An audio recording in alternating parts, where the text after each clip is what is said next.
आखिर कब खत्म होगी माँ की तलाश। माँ की तलाश में दर दर की ठोकर खा रहा बेटा। नहीं मिली माँ तो पहुँचा एसपी के पास, लगाई फरियाद की खबर रीवा जिले से, जहाँ रीवा के सिमरिया थाना क्षेत्र के बेड़ा गांव निवासी व्यक्ति ने आज एसपी कार्यालय में आकर शिकायती पत्र सौंपा है। पीड़ित व्यक्ति का आरोप है कि उसकी मां को उसी के मामा लगभग 6 महीने से बहला फुसला कर अपने साथ ले गए हैं और जिससे आज तक बेटा मिल नहीं पाया है। मां की तलाश के लिए बेटा दर दर की ठोकर खाने को मजबूर है। काफ़ी समय बीतने के बाद बेटा मां की तलाश करते करते रीवा के एसपी कार्यालय पहुंचा है और पुलिस अधीक्षक को शिकायती पत्र सौंपते हुए न्याय की गुहार लगाई है। मेरा नाम राहुल शुक्ला है। मैं ग्राम पोस्ट बीड़ा बेल्हा से आया हूँ। शिकायत है कि मेरी माता जी को मेरे मामा जी घर से बहला फुसला के लेके जाते हैं और फिर इसके बाद हमारे ऊपर उल्टा आरोप लगाते हैं कि तुमने अपनी माता जी को मार डाला है, किया है। और आज 5 महीने से उनको घर में या तो कहीं पे छुपा के रखे हैं। इस संदर्भ में मुझे कोई जानकारी नहीं है। मैं परेशान होकर भाग रहा हूँ। चौकी और थाने में रिपोर्ट भी किया हूँ पर उसमें भी कोई ख़ास कार्रवाई नहीं हो पाई है। इस वजह से मैं परेशान होकर एसपी साहब से मिलने आया हूँ कि शायद कोई मदद मेरी की जाए उनके माध्यम से। 5/6/2024 से शाम को 5:30 बजे। कौन से थाने में शिकायत की? सिमरिया थाने जी।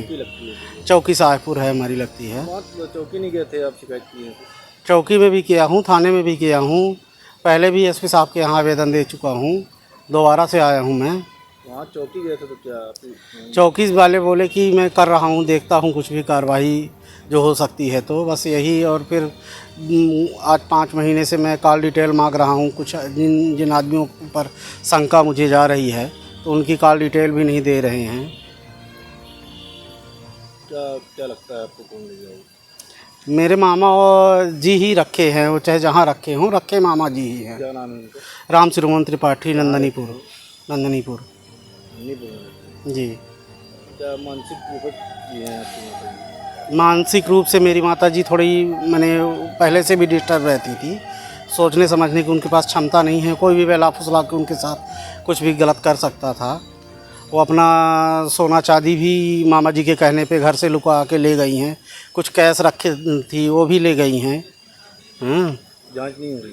अभी इस संदर्भ में कोई जांच नहीं हुई है। अभी मुलाकात हुई है एसपी साहब से? एसपी साहब से अभी मुलाकात नहीं हुई है। अभी आप जा रहे हैं? जी। मेरी माता जी को अगर कोई भी व्यक्ति ढूंढ कर ये बताता है उसका पता, तो मैं पूरे 10,000 रुपये उस व्यक्ति को पैसे दूंगा और उसका नाम पता गुप्त रखूंगा। मेरा मोबाइल नंबर है 9754 नमस्कार, मैं डॉक्टर अखिलेश पटेल, संचालक नेशनल हॉस्पिटल रीवा से। आज आप लोगों के माध्यम से कैंसर के लक्षण को कैसे पहचाने इस विषय में एक छोटी सी जानकारी देना चाहूँगा। बात करें कि विंध्य क्षेत्र में पुरुषों में सबसे ज़्यादा कैंसर मुख का कैंसर होता है। मुख के कैंसर को कैसे पहचाने? कभी भी मुंह में या जबान में कोई भी छाले जो हफ्ते 10 दिन से ज़्यादा समय तक हैं, दवाओं से ठीक नहीं हो रहे हैं, तो अपने नज़दीकी चिकित्सक को ज़रूर दिखाएं। हो सकता है वो बड़ी गठान हो।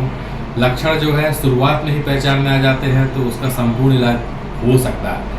दूसरी बात करें महिलाओं में, तो महिलाओं में विंध्य क्षेत्र में बच्चेदानी का कैंसर और ब्रेस्ट छाती की गठान का कैंसर सामान्यतः पाया जाता है।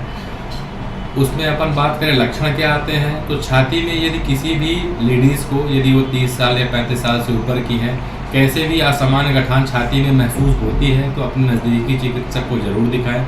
वो सामान्य या असामान्य या कैंसर जैसे भी बीमारी हो सकती है। और महिलाओं की दूसरी जो सबसे बड़ी बीमारी है वो होती है बच्चेदानी का कैंसर।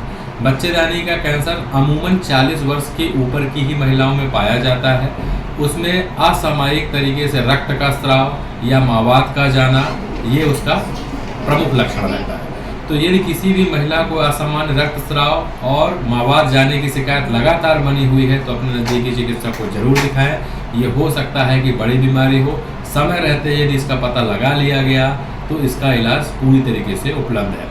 और ये इलाज हम नेशनल अस्पताल रीवा में आयुष्मान, ESIC एवं विभिन्न सरकारी योजनाओं के द्वारा निःशुल्क उपलब्ध कराने के लिए संकल्पित है।